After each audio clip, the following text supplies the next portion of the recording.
When shopping for a built-in microwave, you'll need to start by measuring the space it'll sit in.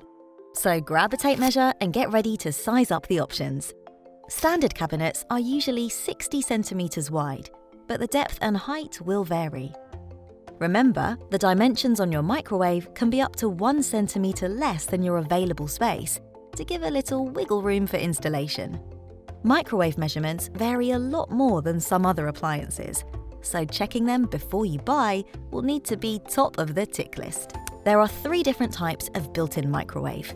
Standard and combination models come in a few different width, height, and depth options. Compact models are much smaller and perfect if you're short on space.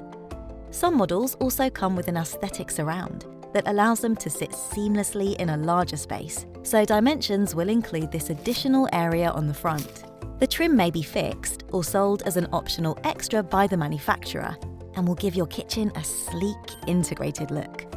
If you're replacing a larger appliance, like an oven, a surround may come in handy.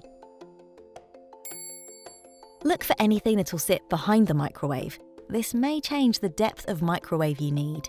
You can find the dimensions of built-in microwaves on every product page.